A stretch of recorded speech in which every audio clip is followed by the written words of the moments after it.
Pan y quiero presentaros un libro muy interesante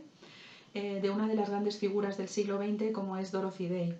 El libro se titula La larga soledad y está publicado por la editorial Salterre. En esta obra, que es su autobiografía, Dorothy nos va narrando los acontecimientos que a lo largo de su vida le han marcado, así como los encuentros con personas que han sido significativas para ella. Es un libro enormemente interesante y atractivo para los lectores de hoy, ya que la vida de Dorothy abarca gran parte del siglo XX. Ella nació en Nueva York en 1897 y murió en 1980. Esto quiere decir que hubo episodios, tanto a nivel más local como internacional, enormemente importantes que le influyeron mucho en su pensamiento, como por ejemplo el terremoto de San Francisco, ciudad en la que ella vivía cuando ocurrió,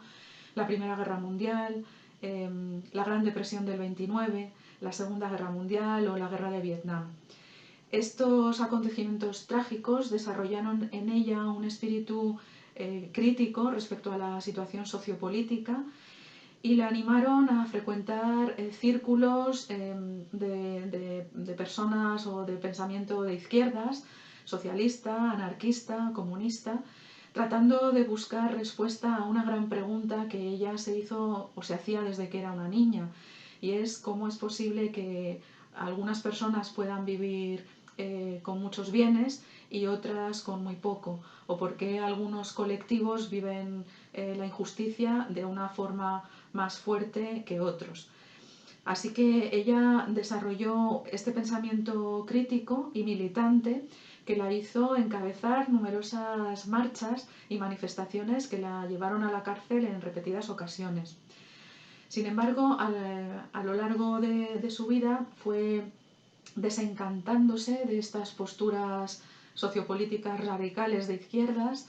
pero la pregunta permaneció y fue encontrando la respuesta en el ámbito de la fe. Una fe que ella tenía dormida, a pesar de que su familia era protestante, pero no excesivamente practicante, pero conociendo a personas de la Iglesia Católica y a través de su propia experiencia personal con un acontecimiento que le marcó, como fue la maternidad, pues fue acercándose hasta bautizarse en la Iglesia Católica. Curiosamente, sí, fue la maternidad lo que ella misma explica que le llevó a conocer lo que significa el mundo interior y especialmente la oración. Y eso, junto con la doctrina social de la Iglesia, en la que encontró respuestas para generar sociedades más justas de una forma fraterna, le condujo a fundar, junto con otra figura muy importante como fue Peter Morin, que venía de Francia y conocía el personalismo francés, lo que se conoce como el movimiento del trabajador católico. Este movimiento, inspirándose en Mateo 25, quiso poner en práctica las obras de misericordia. Dorothy Day siempre decía que el amor o era práctico o no era amor auténtico. Por eso en ella su acercamiento progresivo hacia la Eucaristía, hacia una oración cotidiana enormemente profunda, nunca estuvo desligado de una praxis en la que trató de aplicar la justicia y acoger a marginados. En ese movimiento se fundaron también lo que se llamaban las casas de la hospitalidad para personas sin hogar o en situaciones de dificultad, así como granjas en las que se vivía comunitariamente, porque también pensaba que era muy importante acompañar el pensamiento con la vida manual y especialmente el contacto con la tierra. Esta unificación del mundo interior, de la praxis de las obras de la misericordia y del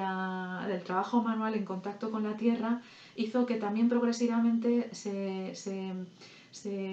acercara a la espiritualidad benedictina y ella se hizo oblata seglar benedictina. Quizá aquí es donde se sitúa mejor esta espiritualidad un poquito sacerdotal, ya que ella sí que formuló un poco que la vida comunitaria tiene mucho de ofrenda, y de ofrenda en la que, igual que nosotros reconocemos a nuestro Señor al partir el pan, Otros deben reconocer en nosotros la presencia del Señor cuando nos damos y nos entregamos totalmente, cuando partimos nuestro pan y nuestra vida para compartirlo con otros. Así que si alguien quiere encontrar una buena integración de una espiritualidad profunda interiormente y práctica exteriormente, con postulados radicales, pero con un espíritu crítico profundo, creo que en esta mujer puede encontrar algo que le va a robar el corazón.